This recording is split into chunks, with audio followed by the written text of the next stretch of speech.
Wednesday night, one day after the election that is still in progress. And guess what? We're not going to talk anything about that tonight. It is all Bills all the time. Your Wednesday live edition of Shout, a Buffalo Bills football podcast. I am your host, Matt Perino. He is my co-host, Ryan Talbot. And at the bottom, ESPN's Marcel Louis-Jacques. I was just thinking about this. The last time this trio was together, we were sitting late night at Velvet Taco in Houston getting after it.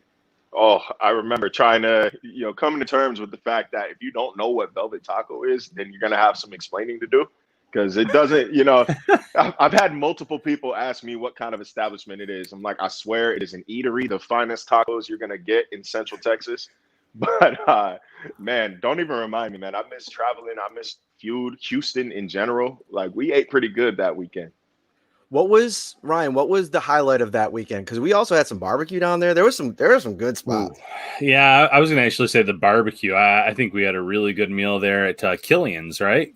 Yep, Killian's. Yep. Killian's. Yep, that was excellent. But the tacos are great. I had the chicken and waffle one. I still think about that from time to time. It was dynamite.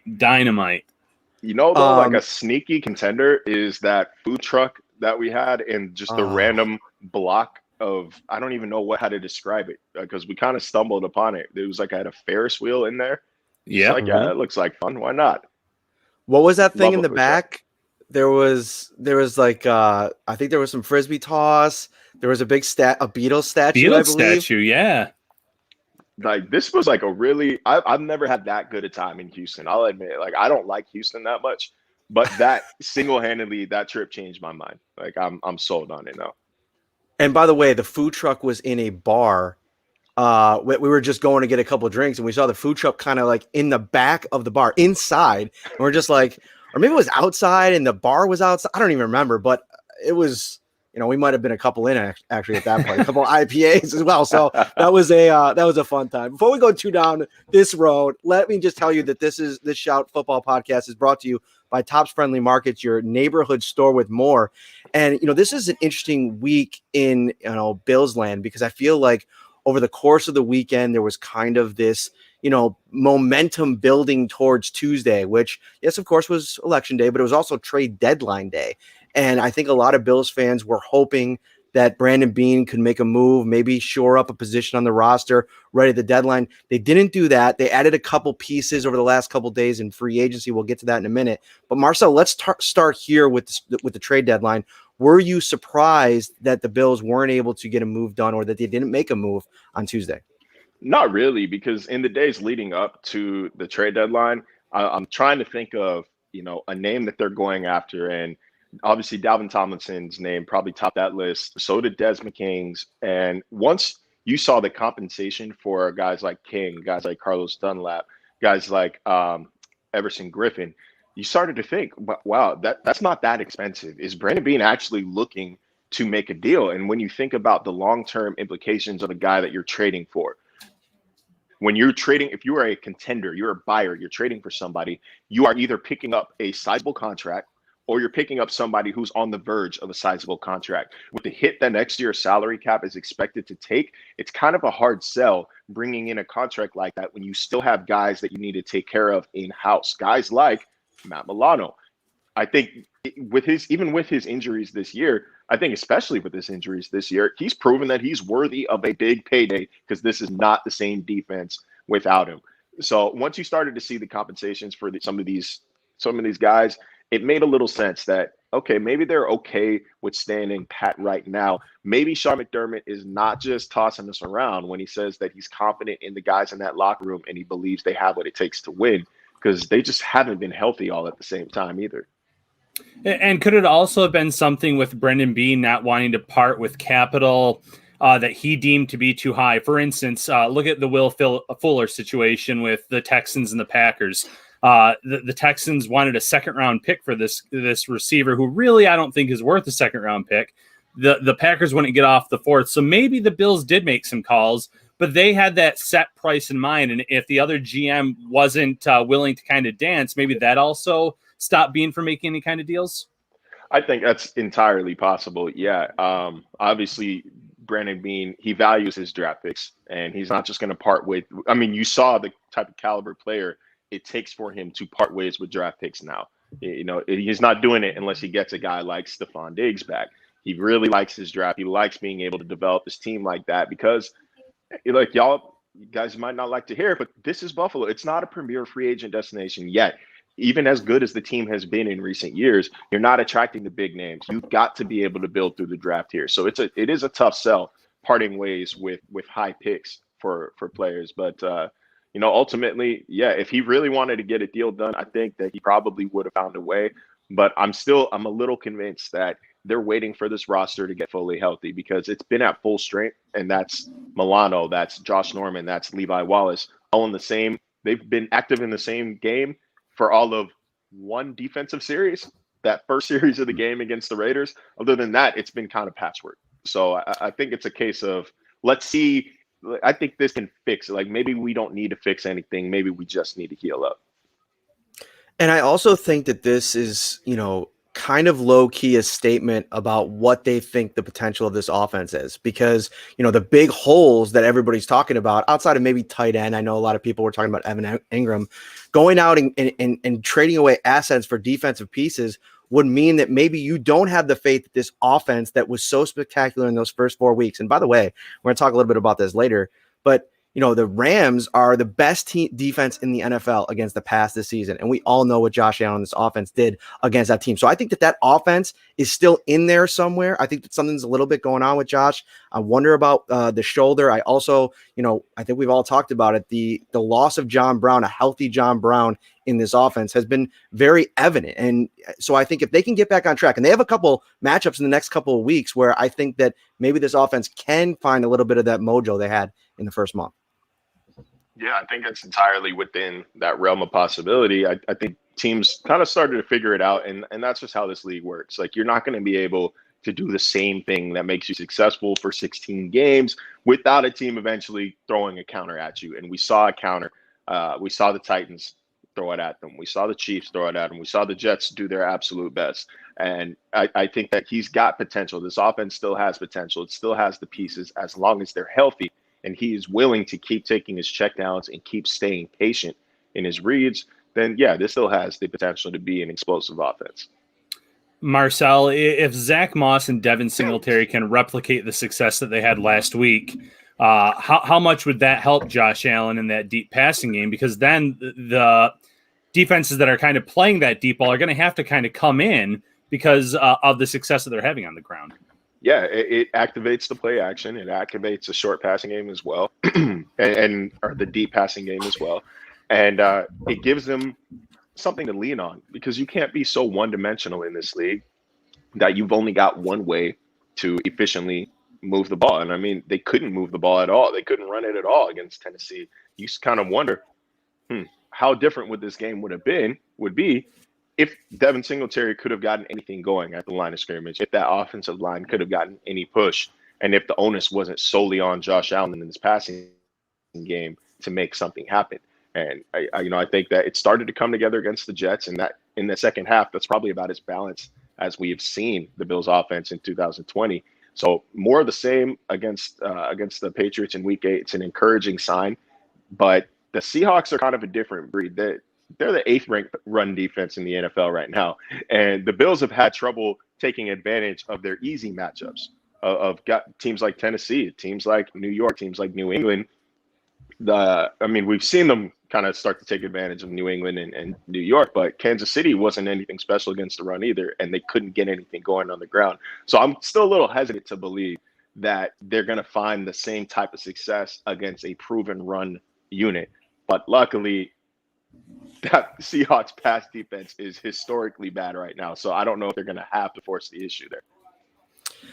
You know, without going after a trade target, the Bills did make a couple additions over the last couple of days. They added slot cornerback Daryl Worley, who was released by Dallas Cowboys. You know, everybody on that defense, in Dallas has struggled this year. Daryl, obviously, right there with them. And then Darron Lee, former first-round linebacker, hasn't played this year, served a suspension to start the season. Some interesting additions and more competition brought in the room. They're both on the practice squad right now. We saw them out on the practice field today. What are your early expectations for them? Because with how bad AJ Klein has played so far. And let's be honest, I mean, I still think that there's a certain level of confidence or faith that AJ Klein can maybe turn things around and get a little bit more consistent.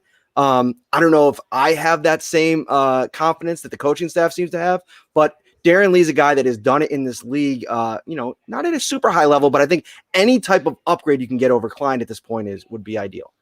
Yeah, I think that this is the Bills showing AJ Klein his leash. They're showing, hey, you keep missing reads, especially you keep missing tackles. That's the thing that I think that probably drives Sean McDermott a little crazier than he's even letting on, is that guys are making the proper read and they're not finishing plays, because that's just, like he likes to say, that is a breakdown in fundamentals, which are, as we know, his favorite thing on the planet.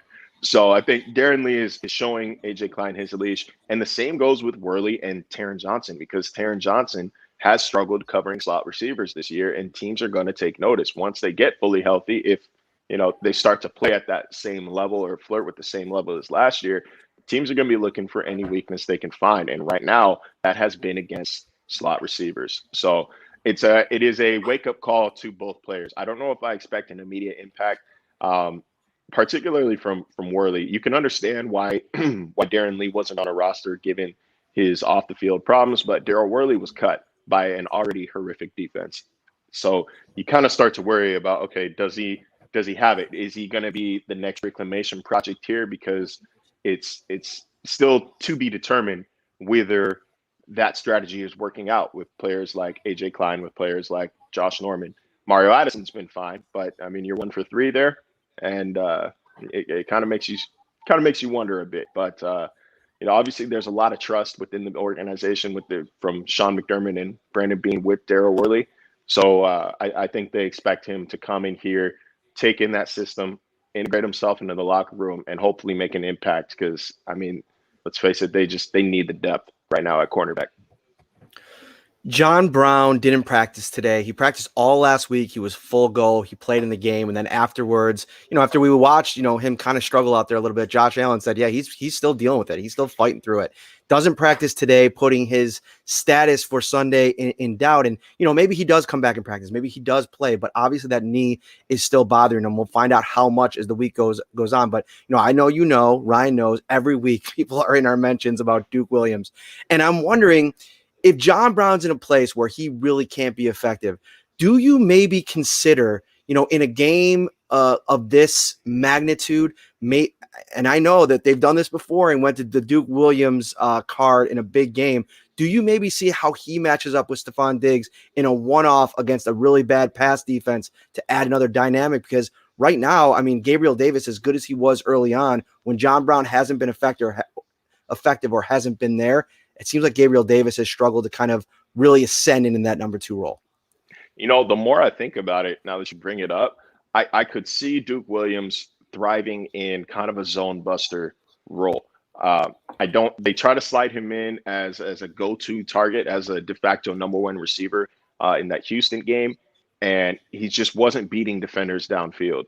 But as a short area possession receiver, I think he could maybe find some success there. His issue, though, is can he shake free? Like, can he keep defenders on their toes? Because separation has been his biggest issue, I think, when he does actually get into games.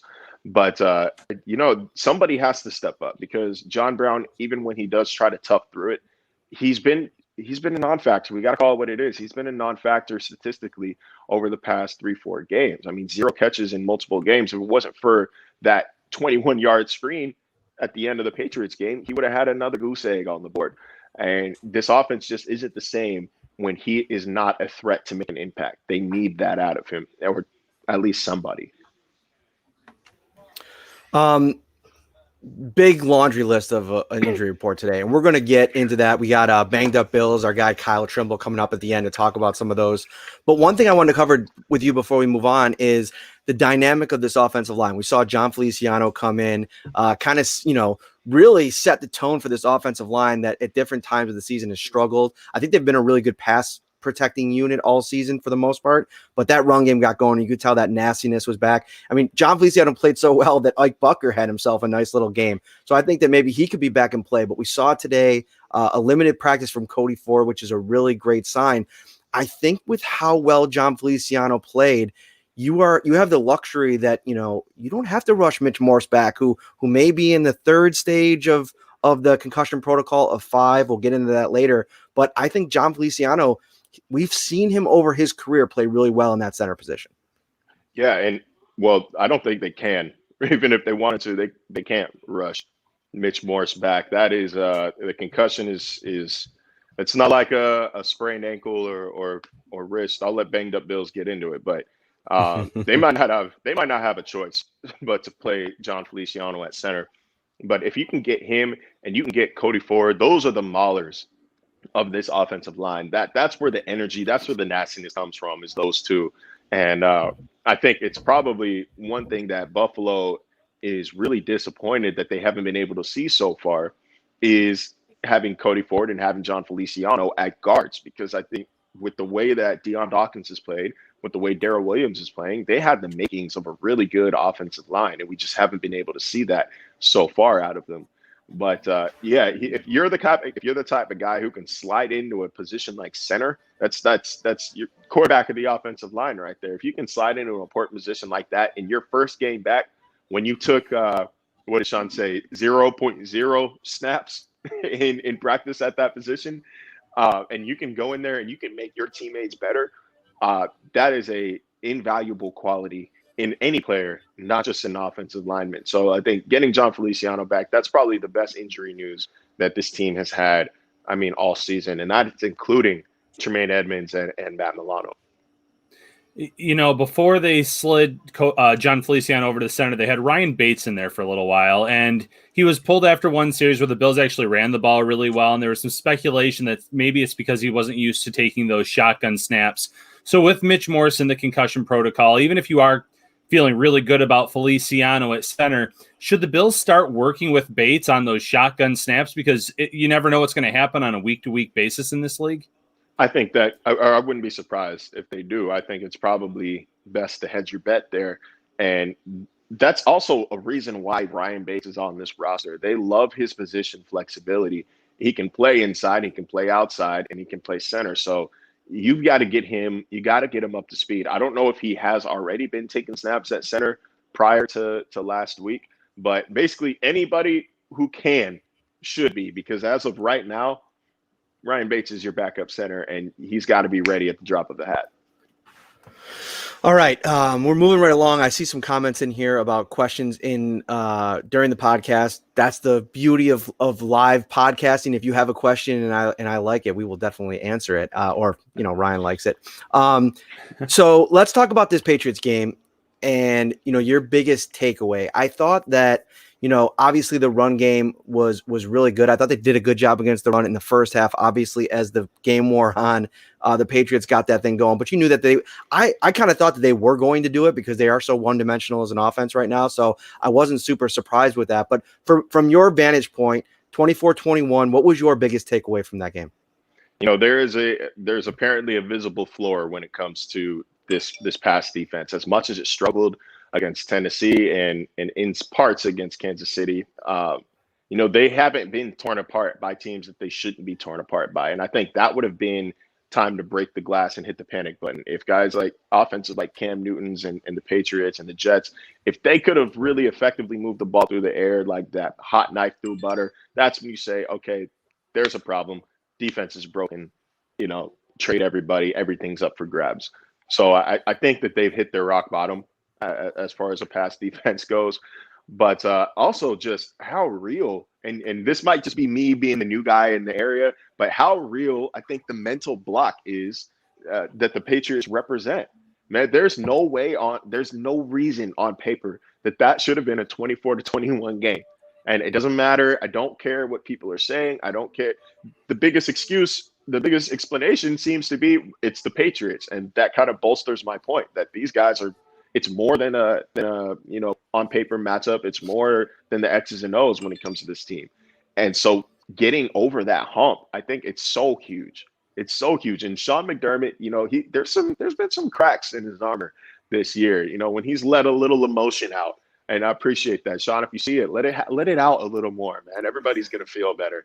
But he came out and said that he knows what this game means to the fans. He understands what this means. And that is the first time I think he has acknowledged the fact that when you play New England, it's not just another game. And so I think that you win that game. And if they beat the Seahawks, if that is a critical 2-game win streak following, or 3-game win streak, excuse me, following that 2-game slide where everybody was kind of shaken to their core as to how legit the start was. But I think that this could really be a turning point in the season as far as how far the Buffalo Bills can go. I want to talk about one more thing on the Patriots, but let's get into Seattle because somebody in the comments section, Jose, asking about this game. And honestly, like, I feel like this game comes at a perfect time after this quarter of the season where this offense has struggled so much. The matchup, partly because of the matchup, because Seattle's pass defense has been so bad, like you mentioned, but also the kind of game that it could be. And the teams that have had success this year against Seattle, really only Arizona, have been the teams that could keep up with them in terms of the passing game and going score for them. If you get 7 or 8 or 9 possessions, you're going to need to score on most of them. And most of the time it's going to have to be touchdowns. Josh Allen talked about that today. He said, listen, we got to move the chains. We got to convert on third down and we have to score touchdowns. And so I think that this is the kind of game that can maybe get them back to that Rams game where the offense was clicking and scoring and coming out early and asserting themselves and letting that momentum kind of guide them through the game. I think it comes down to Brian Daboll to a bit. I think there was a little bit of pressure on Brian Daboll in this game, in this kind of setting. And they got to get it going. What are your thoughts? Oh, it's time for Dabes to start dressing again, man. And he's been a little conservative over the past few weeks, just because that's how the gameplay, that's how the game flow is dictated. When they're playing deep zone, you can't keep forcing the issue. But I don't know if Seattle's got the horses outside of Jamal Adams to really keep up with anybody's passing attack. That's how it should. You get the feeling that this is eventually going to be a shootout. It's eventually going to be what we all had hoped to watch on Monday Night Football with the Bills and the Chiefs.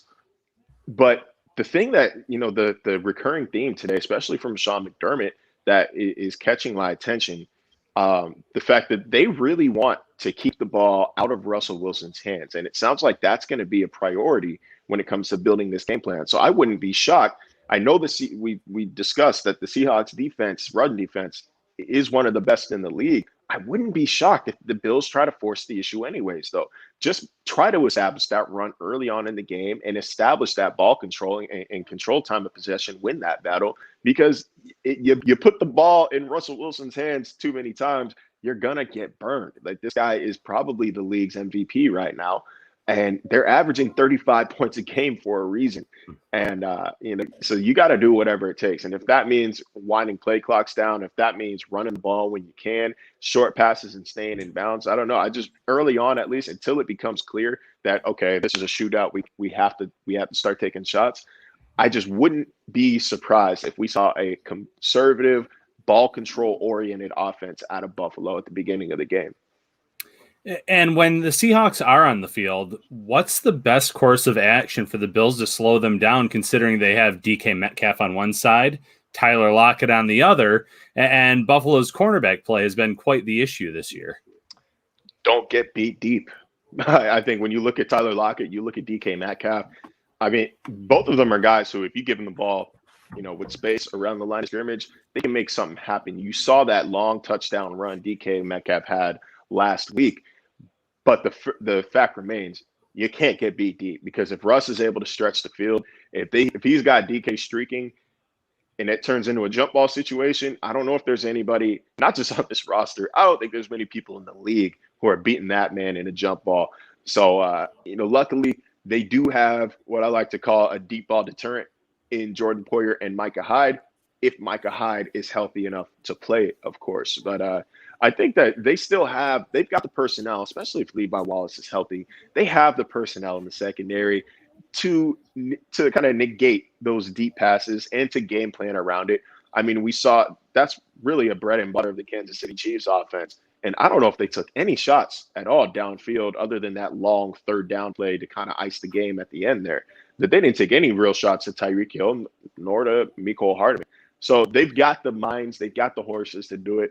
We'll see if they can actually execute it, because all it takes is one lapse in coverage, one guy's eyes in the backfield a little bit too long as Russell scrambles, and they can make you pay right away.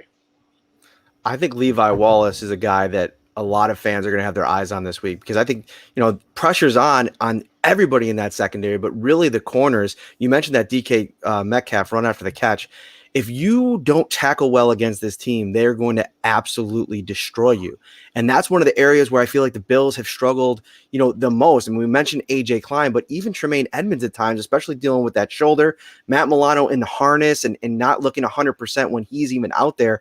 Well, one kind of interesting thing is I've been kind of tracking Delshon Phillips to see when he's going to be ready to go. They obviously kept him around for a reason. They liked his special teams acumen, but he could be a guy that if they can activate him off injured reserve, I'd be interested to see what they get out of him, because going back to last year when he spent the year on the practice squad, the coaching staff has told me, different members have said, we really like what we were seeing in him and how quickly he learned the defense. Maybe that's a young guy, an athletic guy, a quick guy that you could throw out there, maybe change the pace a little bit. You know what? And I'm going to throw another name out there, because I don't understand why he doesn't get more play, more love, more respect. Saran Neal. Mm-hmm. He is a special teams ace, but he's not a small guy at all. You saw him. He was able to line up against a guy like Travis Kelce. He's quick, he's physical, he's fast, he's lanky, long, whatever. I keep trying to blend the words in different ways, but you know what I'm getting at. I think the guy can make an impact if he gets the opportunity. The problem is he just hasn't really been getting an opportunity. And, it's one of those situations where if you're banging your head against the brick wall and the wall ain't cracking, you got to try a new tool. And he might represent a new tool. I think he fits in the same mold as a guy like Dean Marlowe. But you got to come up with something, because I think as it stands right now, AJ Klein on the field on a passing down it's an automatic first down for that offense, and that can't be. So you got to start shuffling things around. If it means going nor nickel, if it means going dime, even throw as many DBs on the field as you can. I mean, get creative here, do something different, because this offense, the Seahawks offense, is going to test you in about every way you can imagine, and there are going to be plays. And fans are going to have to accept it. Bills defense is going to have to accept it. There are going to be plays where Russ makes it happen, and you're just going to sit back and say, what more could have possibly been done? This guy is that good. All right, we're up against it here. We're going to get out of here in about 60 seconds. I want to ask you one final question, because we went into this thing and talked a lot about our season expectations for the Bills, and I think we talked about this right before the season on a show. And now that we're 8 games in, you've seen the highs, you've seen the lows on both sides of the ball. Have you recalibrated your expectations at all, or is what you thought this team should be still there 8 weeks into the season? I feel like my expectations for this team it's been a roller coaster, but the lows haven't been as drastic as the highs, if that makes sense. I thought this was a playoff team. I thought this was a division championship team. Neither of those expectations have changed. But after those first, we'll call it 3 games of the year, maybe we'll give them 4 games of the year, I thought this was a team that could compete for a Super Bowl. I mean, nothing that we had seen had shown us otherwise. An explosive offense, a defense that struggled, but, wasn't so catastrophic that it was losing them games. Obviously, I think that has quelled off a little bit.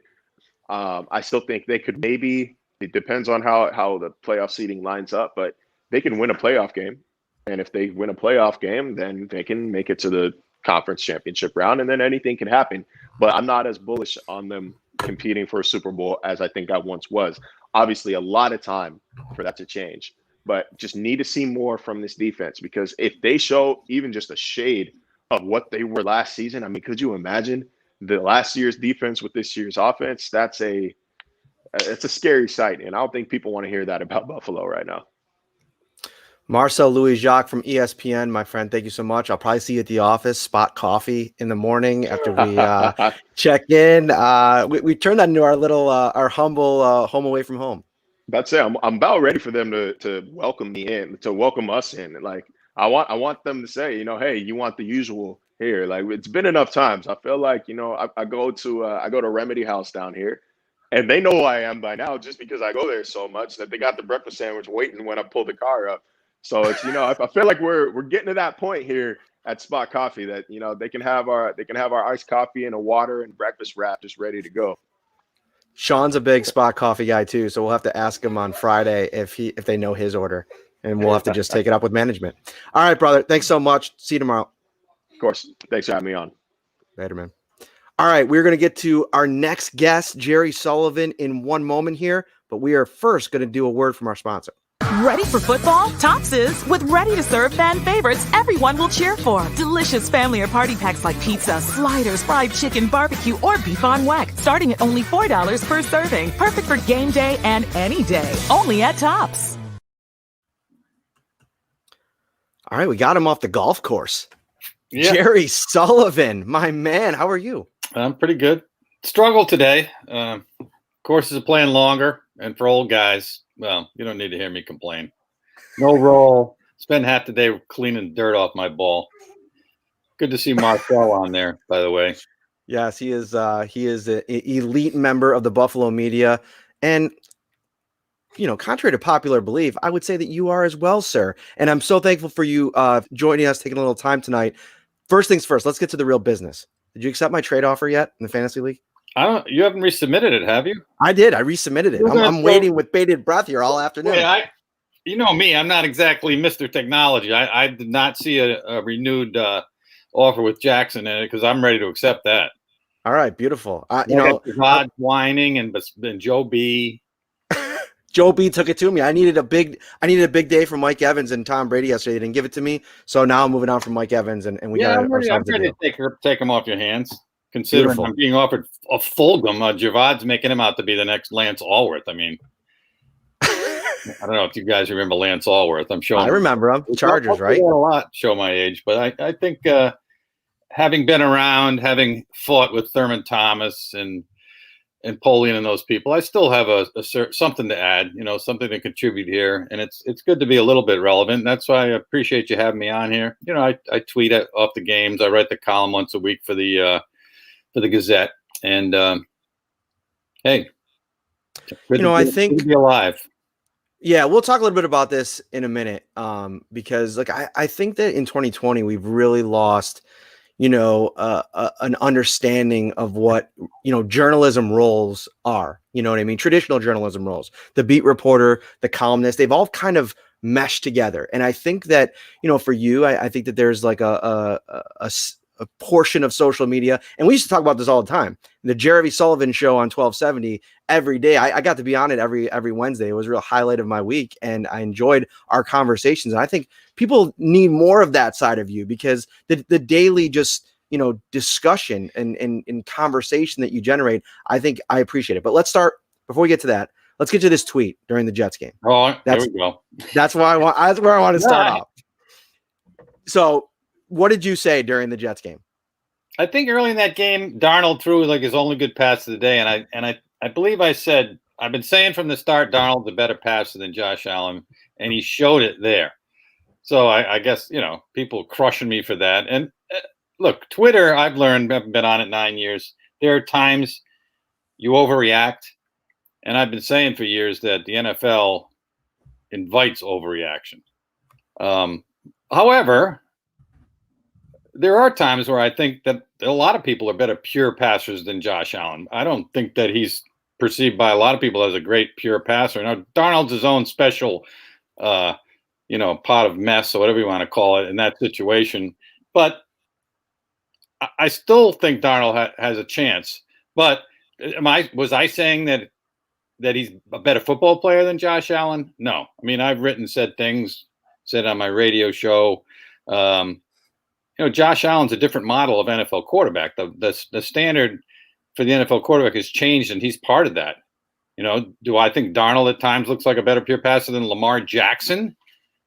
Probably, but he still stinks. Anyway, but I was glad I don't consciously troll people. I didn't even know what that meant for a while. I'm pretty ignorant about stuff.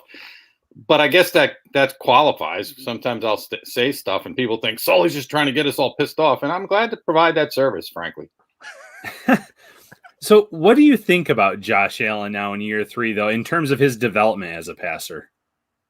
I think he's developed. I think, like a lot of quarterbacks, when you surround him with 3 really good receivers and 4, it looked like earlier, it becomes easier. But we know his footwork is better. He's become more accurate on the short throws, but he's just such a circus. We all know that. I mean, he'll do crazy stuff and he'll suddenly become inaccurate. After the great first 4 weeks, in the last 4 weeks, he's like second only to Darnold, I think, and lowest percentage on passes thrown 10 or more yards down the field. Suddenly he's not doing it. So that it's maddening. I said after 4 weeks, and again, I admit all the time in my writing about how you overreact in the NFL is 1 game a week. I said they could they could get to the Super Bowl. I think they're 4-0, and it was based largely on the fact that I know what it was like in the Super Bowl era. They were 27th in defense a couple of times and got to the Super Bowl. Because if you have a great offense and you can score 30 points a game, you can make up for defensive deficiencies. And that model that they were used under Polian is even more relevant today. So after 4 weeks, it looks like, hey, they fit the model, even though the defense isn't that good. Now, 4 weeks later, the defense looks worse, and Allen's kind of regressed a little bit. I don't even remember what your question was, but I think you can win with Josh Allen, but I have questions about him. I mean, I have questions about McDermott too, frankly. I mean, win a playoff game. And Marcel was saying he thinks they can win a playoff game. We could have a whole discussion on the standard. Where is the standard? That's, Matt, I appreciate you talking about, why it's important to have truly critical, sports writers. But part of what I've been trying to do, and Bucky used to do it too, is like raise the standard. Like the other day, I was not jumping up and down about beating the Patriots. I understand the emotional, moral significance of beating that team, but you just did it after Brady left, after 20 years of that. It's like, it's a little late, I think. Yeah.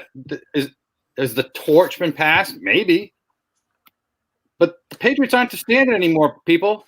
The standard is in Baltimore. It's going to be with the Chargers if Herbert is really this good. What if Tua is good? Kansas City. You've got to win the division, obviously, but what is the real goal here? To be better than the Patriots? I don't know. I'll ramble if you let me, but no, I know. I'm letting you go. A lot there to unpack, as we say. I've just been dealing with this election. I'm a little crazy right now. That's okay, and we're not talking any election on here because this. Yeah, we want to get away from that. We want to put the stress of all that release away. Okay, to your point, I agree to an extent that raise the standard. I like that idea, and I think that going into this season, I talked a lot about that. Like my expectations aren't for the 2019 version of this team. It's for an elevated version of this team. I think that if they put the pieces around Josh Allen the way that they have and how they performed early in this year, there should be a standard expectation that's different than the last 20 years. But I think that it's nuanced. I think you also have to put into a pot of what Brandon Beane and Sean McDermott have accomplished in the 3 years that they've been here. 2 playoff appearances in 3 years after the absolute torture of the last 2 decades. You righted the ship, and I think that in its own right deserves some level of trust moving forward. Do they have to move away from this really interesting Carolina obsession with this pipeline? I think they do. I wouldn't have signed Worley. I would have been aggressive and tried to trade a 5th round pick for Desmond King and maybe see if you can bring in a higher level of talent. I understand the importance of getting guys in here that know your system in a year like this, especially in a year like this. But what we've seen from a few of these guys, Vernon Butler getting, he's been banged up, but, slow to assume the role that I think they had envisioned for him. Josh Norman has had a few moments, but really has been underwhelming when he's been healthy. I think the one guy that's come in here from the Carolina connection and has been everything that they advertised him to be was Mario Addison. So to your point, I agree with that, but I also think there should be some credit given considering how bad this has been for years. Okay, give him credit. But part of the credit for me was that they were competent people that when the cycle comes around, get a roster together that is capable of making the playoffs, which everyone does at some point. The question, I'd be worried if I was a fan right now that this thing will cycle out quickly. And the cycles do go in the NFL 4 or 5 years. The amazing thing is that the cycle came around 3 or 4 times in 17 years, and never once did they catch it and win and make the playoffs. What I'm saying is that this thing could start to get a little dicey very quickly. And two things that would worry me is that Ed Oliver and Tremaine Edmonds look like overrated players right now. Now, you know how this league is. There's going to come a time very soon, and Allen is at the front of the line now, where you start paying people. And when guys like that are no longer value players, as I call them, in their first contracts, and guys that have gotten paid, White has been paid, now where is this team going to be in 2 years? And could they just cycle back to being an average team? And then, sure, Bean and McDermott, we're good. But the perspective is, how good? And how good are the young players on this team really?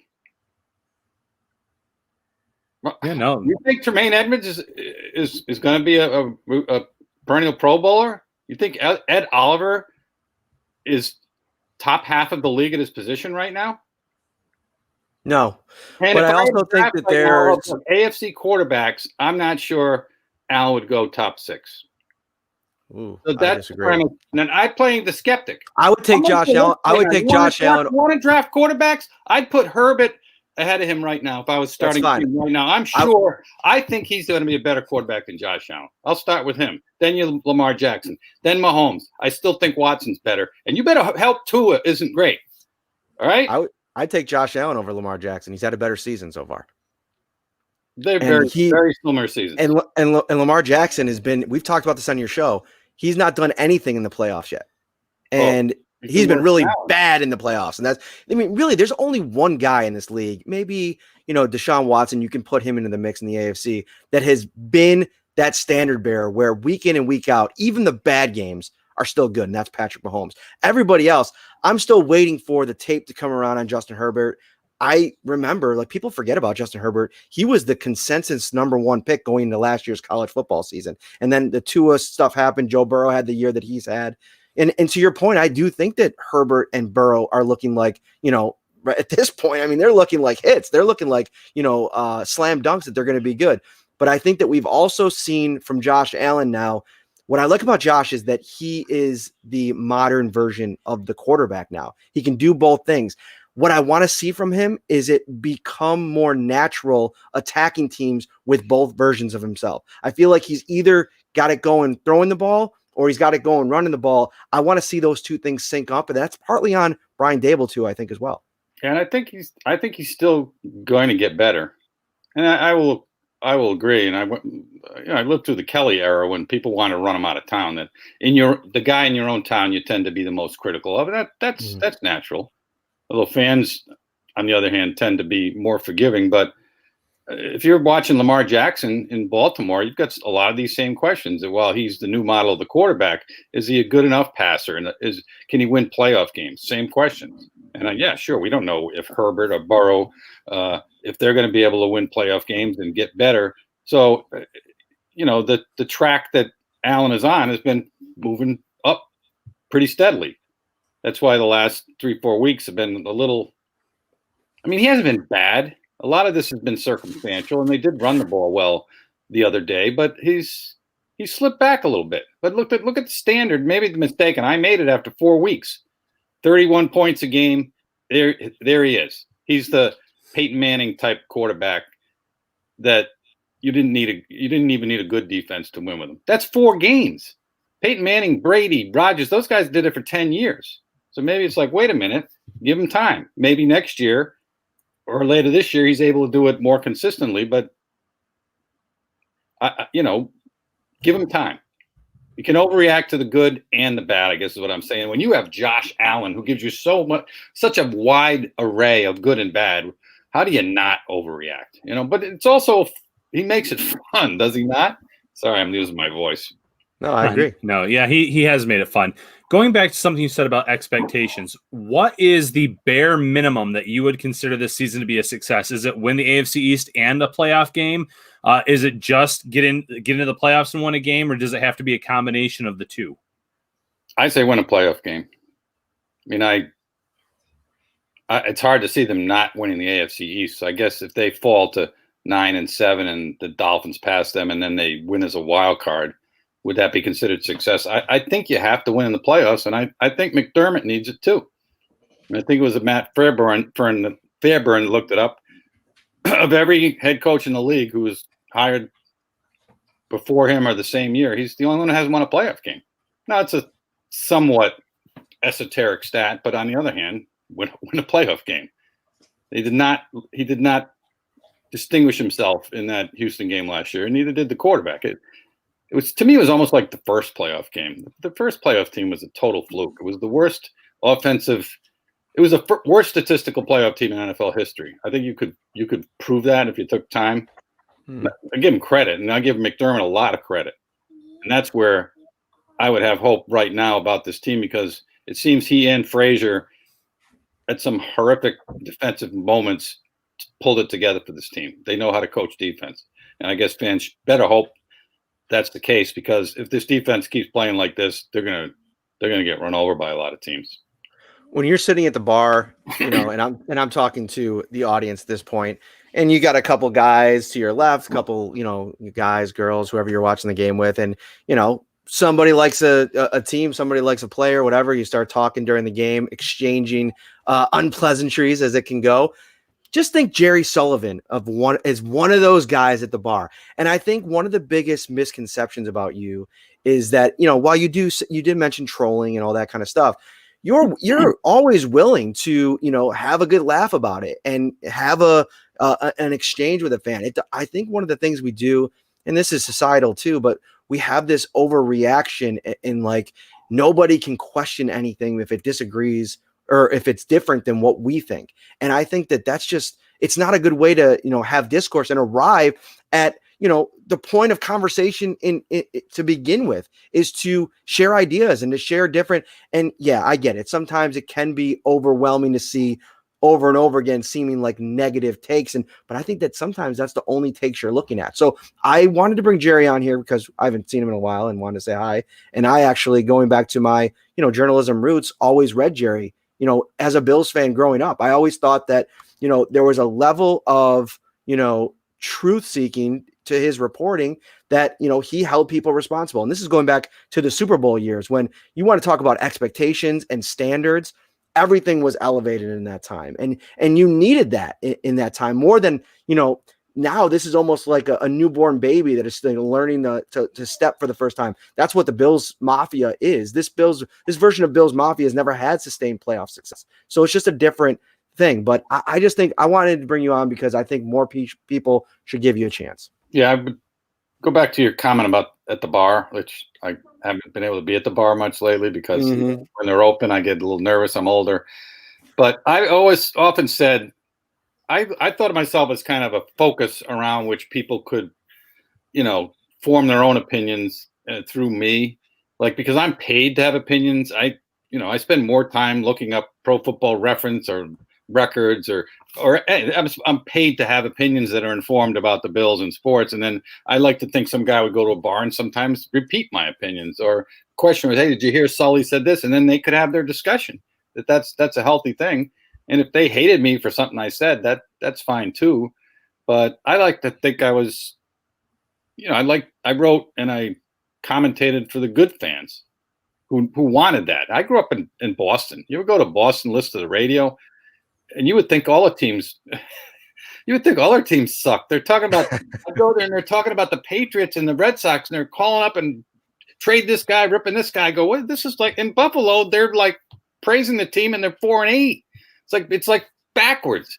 But they had a different standard, and people. I'm not saying the fans are better in the Boston area, but they seem more able to handle the critical aspect of it. And that's fun. Now, look, and there's a difference too. I will say because we are both. You've spent a lot of time here. I grew up here.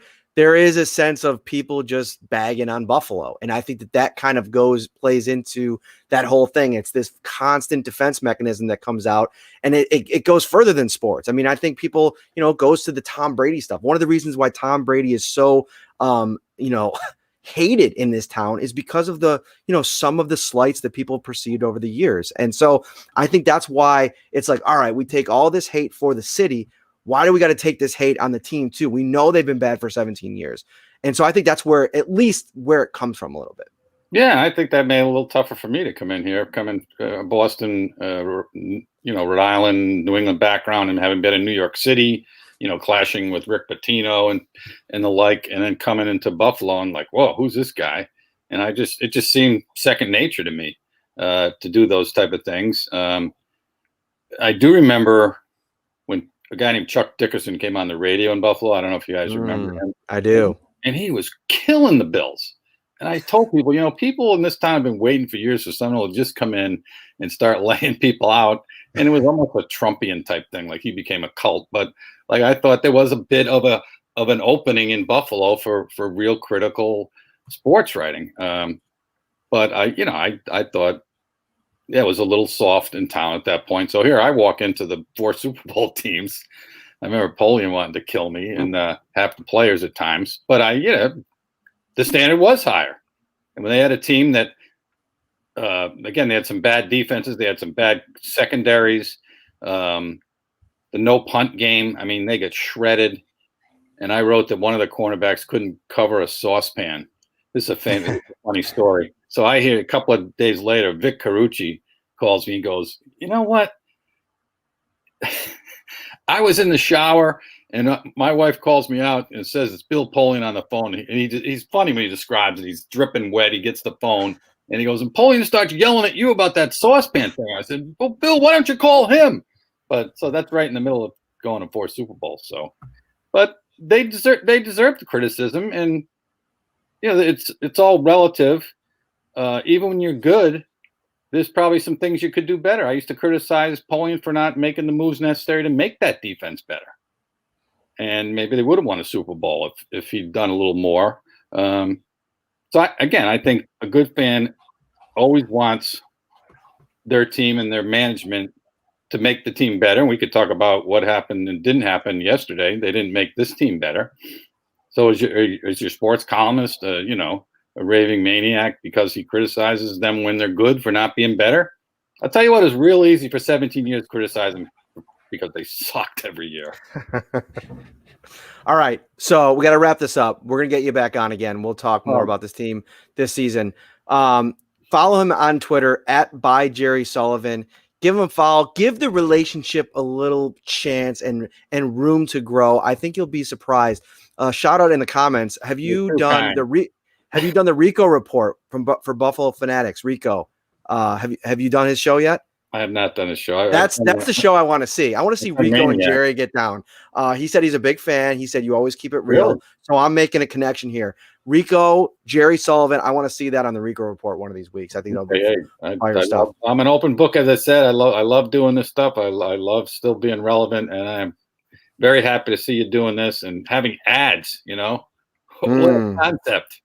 We're all over the place, man. It's always we started back in April and it's evolving week to week. Tonight, we've been trying to do more of these shows where it's segments, and so I hate to rush out of here, but Jerry Sullivan, my friend, thank you so much for joining us. Yeah, you're welcome. All right. So, by the way, go Mavs. All right, so we're going to move right along here. We're going to get our next guest in here because we're cruising. We got a full show tonight. Kyle Trimble, my friend from Buffalo Rumblings, does some stuff for Cover One as well. You can find him at Banged Up Bills on Twitter. He is the injury guy. That's what I'm going to call you. I'm going to call you the injury guy, but you're so much more. I've enjoyed a couple beers with you at a few events that we've seen each other at. So it's good to have you on the show and talk a little bit. How are you, my friend? I'm doing very well. Thanks for having me on, guys. I'm real excited to be here. Oh, well, we're excited to have you because honestly, Ryan, I don't think we could have had a better week day episode to have Kyle on because of how much is going on. Why don't you take over here a little bit with Mitch Morse and what the Bills are dealing with? Yeah, first and foremost, the injury report right now is a little bit of a laundry list, but let's start right at the top. Mitch Morse, concussion protocol. How concerned should the Bills Mafia be about this in terms of it being, this is obviously not his first concussion? They should obviously be concerned because this is his now 5th documented concussion. There's possibility he could have had more at some point, but from what we could find in public reports and from the NFL, even go back to the NCAA, this is when we know now he has 5 concussions.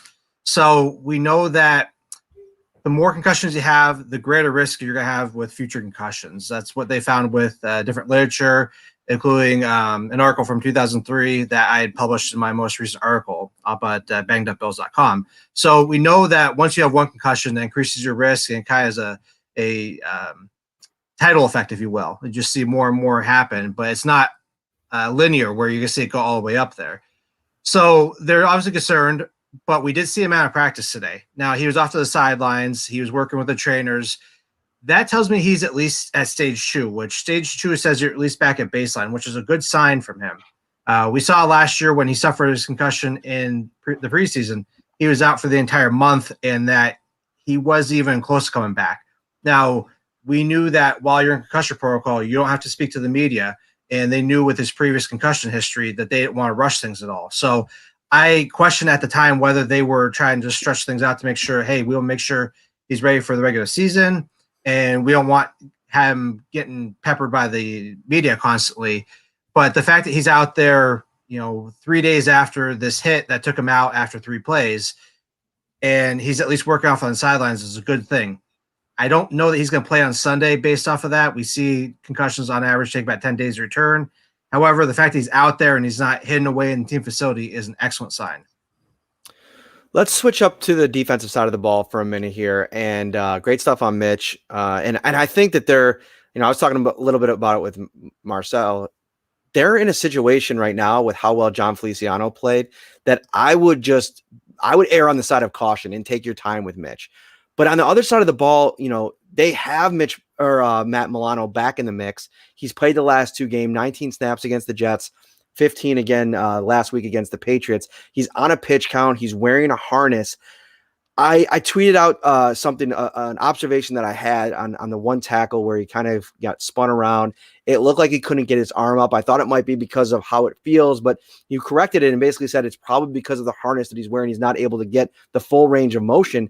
And I thought that's a good, thing to do or to correct, because how long do you think he's going to have to wear that harness? Because I think that's maybe impacting his play, just in the sense that he has to wear that and be restricted from that position.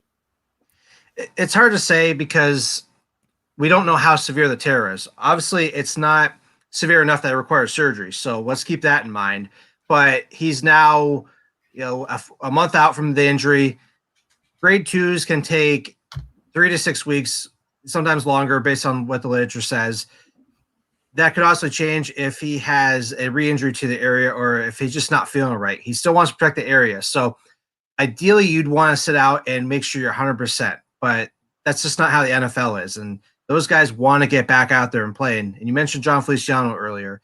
He wanted to be back in week 4, 10 weeks out from his injury. And the training staff had to put the brakes on him and say, hey, you're going to wait until you're fully ready. And even then, he's still wearing a shoulder harness.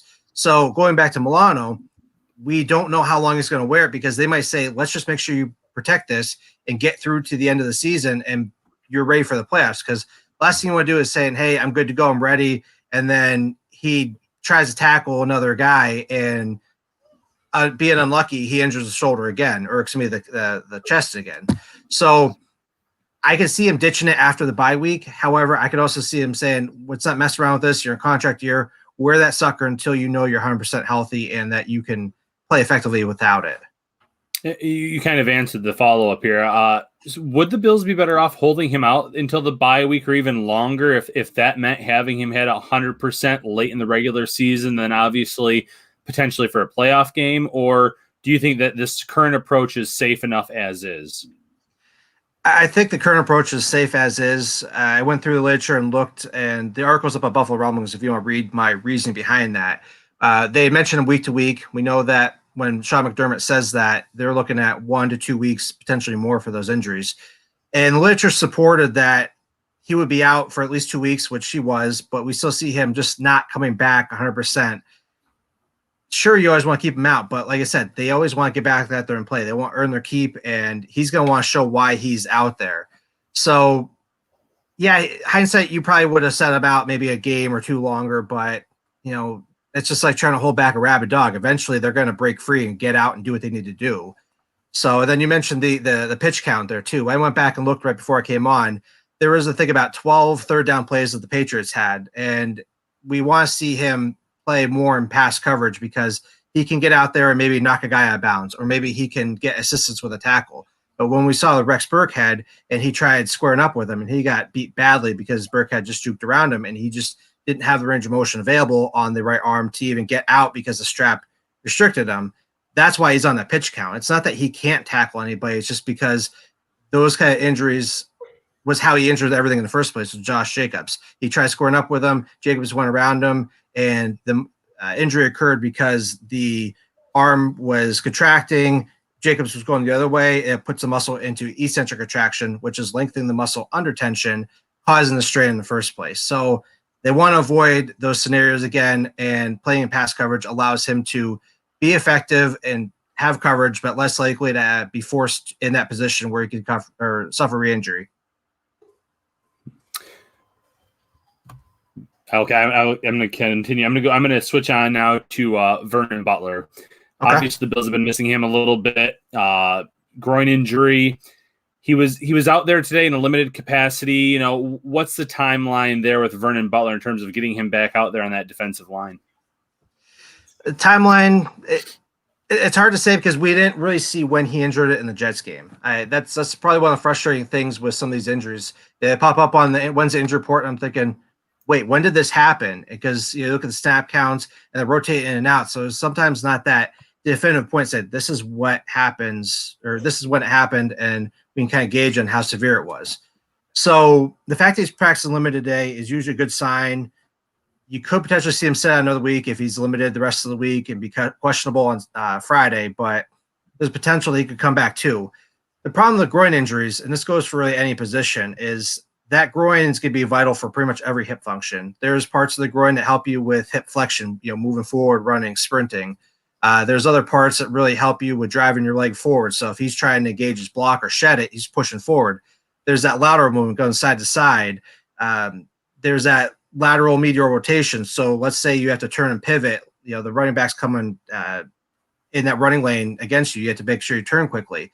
So if he doesn't have that groin fully functioning, and depending on which side it's going on, they could target that way, say, hey, we're going to run between the guard and center on the left side, knowing that Butler can't get out there quick enough because he's going to be a step slow. Well, he wants to make sure he's fully healthy with that in order to get back. So I wish I could give you a more definitive timeline, but that's just kind of how it is. And, try to parse that along. I could see him maybe missing another game, but it wouldn't surprise me if he did come back. And we just have to kind of see how the practice schedule goes in order to give us a better idea.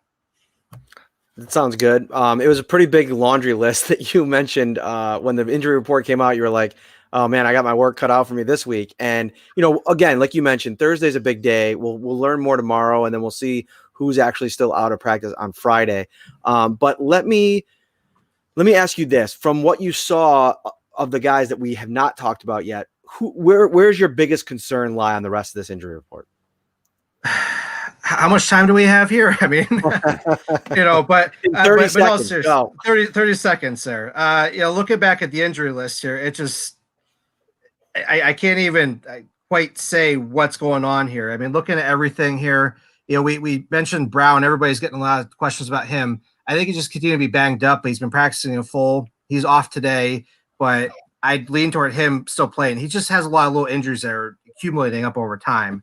Look at some other ones. Cody Ford's going to be a big one to watch because it looked like he suffered an MCL sprain 2 weeks ago, and he's been out. I thought they would have moved him to IR because he was dealing with a groin. He was dealing with what looked like shoulder and elbow injuries at some point too because of the bracing. And the fact that they didn't put him on there says that he wasn't as injured as I thought he was. But I want to see him go back up to a full practice before he comes back.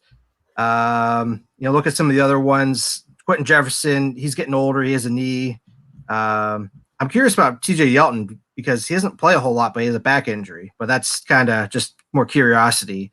I think we covered most of the big ones. I do want to see Josh Norman come back. It just seems like he can't get over that hamstring strain. I don't know whether they tried rushing him back the first time. He finally got healthy, and then he did something again, just restarted the whole process. But that cornerback 2 position, just constant revolving door. I want to see them lock it down and say, hey, here's something, and we're going to stick with this. And secure up the secondary and actually make it better than what it is right now because it's not good. So there's, like I said, a ton of other stuff we can cover, but those are the big ones I'm concerned about. And then Micah Hyde, maybe. I want to see a full practice out of him so that we can see that he can get back there, because obviously he's a huge piece that we need in order to hold down this Seattle offense. Kyle Trimble, you can find him on Twitter at Banged Up Bills. He is always on the prowl for any type of injury tidbits that he can share with all of you. Kyle, thank you so much for joining us, man. We'll get you on again soon. All right, Matt, Ryan, thank you so much. I really appreciate it. Anytime, man. Take care. You too. All right, so we're moving right along here. We are going to take a few more questions, Ryan, because, and if you hear any laughing in the background, I apologize. My son's up a little bit late. He earned a little award at school today, so we're giving him a treat. He's watching Home Alone. We're a big Christmas household. If you didn't know, if you don't follow me on Twitter, I tweeted today I was rocking some Christmas music all the way down to the stadium. We got the Christmas movies going on. He's watching Home Alone. He's losing his stuff over there. He's laughing his little behind off. So apologies. There's a couple questions. If you guys have any more questions, hit us up. There was one that I saw on Facebook that I want to make sure to get. I said we were going to get it at the end of the show. And I also thought it was kind of an interesting one because, going into the season, Ryan, I think that yeah, he's pumped up right now. And he's tired, so he's going a little extra hard.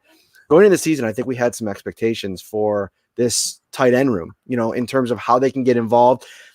Expectations combined with some question marks, like, okay, you add all of these pieces. How do you now integrate the tight end position with all of these weapons, an increased run game, load for Zach Moss? Like last year with Singletary popping, that was great, but you didn't have to give the ball a whole ton to Frank Gore. Now I almost feel like you have a lot of mouths to feed more than ever. How do you get the tight end position more involved in the passing game? And do they need to do that to be a more balanced offense? I think it would be better off if they could, but the problem is just the tight end room in general. Dawson Knox has a lot of potential, but we've seen this so many times in the NFL, not just with the Bills.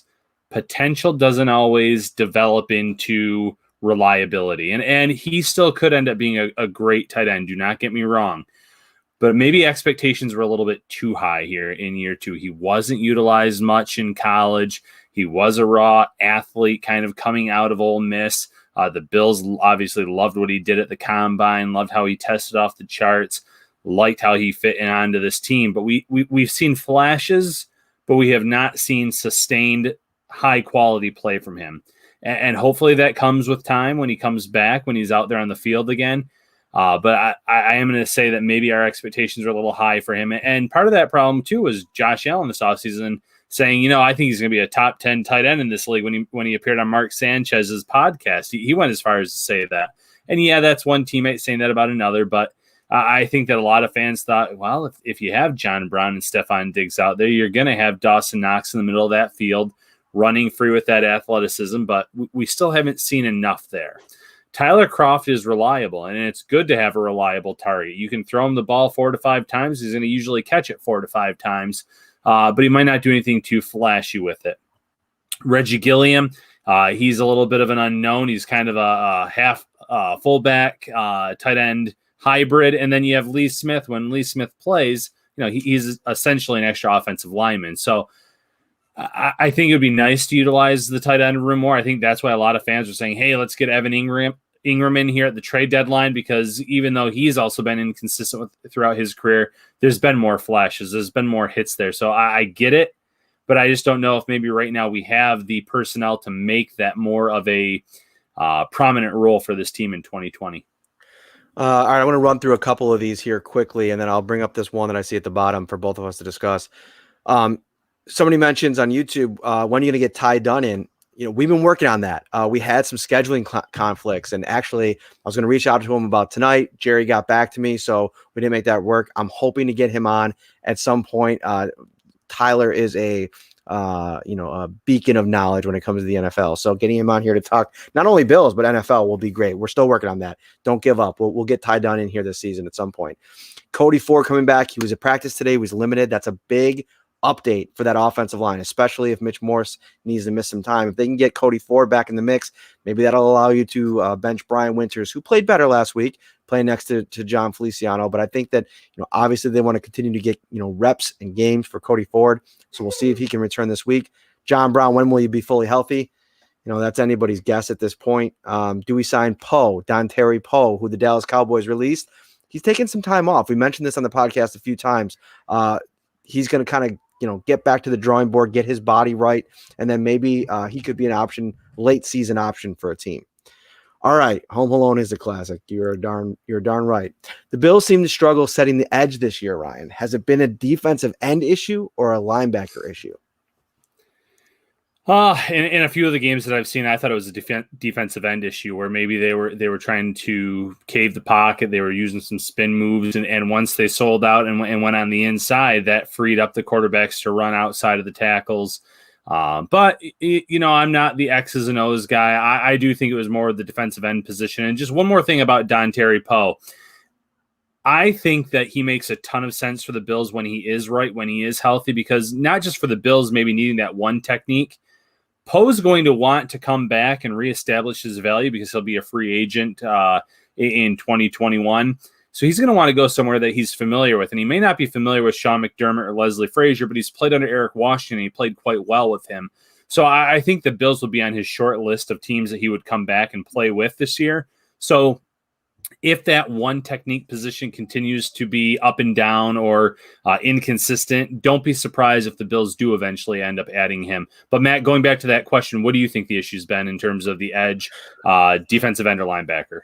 I think Leslie Frazier alluded to it recently, is that we've done a really good job one-on-one. And I asked him about how well these defensive ends have been playing, because going into last week of the NFL season, Pro Football Focus, and I know we all have our things with Pro Football Focus, but they had the top three Bills D ends, Trent Murphy, Jerry Hughes, and Mario Addison, ranked in the top 15 in terms of edge rushers, in terms of winning, top graded edge rushers in terms of pass rush. So I'm sitting back here, and what are the big issues that this team is having?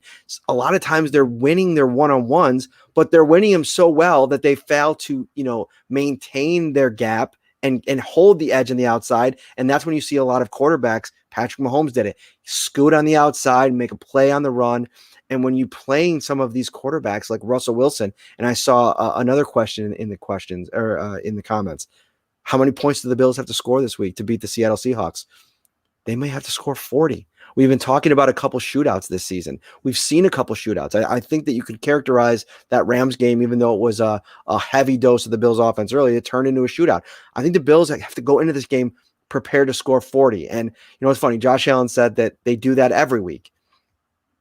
But I don't think that that's necessarily the mentality every week. I don't think that that was the mentality last week against the Patriots. It was to go in there, win at the line of scrimmage, establish the run game, run effectively, and make enough plays in the passing game to survive and win against a division opponent that has had their number over the years. This week is totally different. You are going to have to air it out. You are going to have to get everybody involved. And without John Brown, a healthy John Brown, even if he's able to play, and as we see him missing practice today, he's still dealing with this injury. I have some concerns there. I'm not going to lie. Yeah, you're going to need to score over 30 points, and you're right. It might be eclipsing closer to 40 because they do have DK Metcalf. They do have Lockett. They have Russell Wilson, who is the MVP of the league right now, in my opinion. I know he had one bad game maybe against Arizona, but overall he's been outstanding for that team. So you're going to have to put up a lot of points in this game. Can the Bills do it on offense against that secondary, against that Seattle defense? Yeah.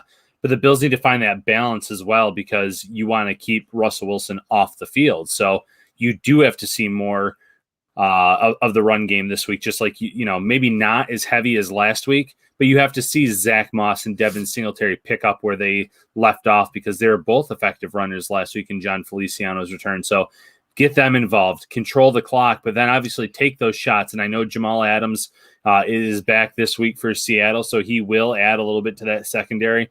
But the Bills can put up points on this team. It's just whether or not they can put up enough, and whether or not the defense, when they are out on the field, they can hold Seattle, they can get to Russell Wilson, and they can make some stops along the way. 75-minute episode of Shout, a Buffalo Bills football podcast. We're going to wrap it up right here. I got to scoot. I'm actually doing an appearance then on #Sports Podcast, so I'm going to go do that.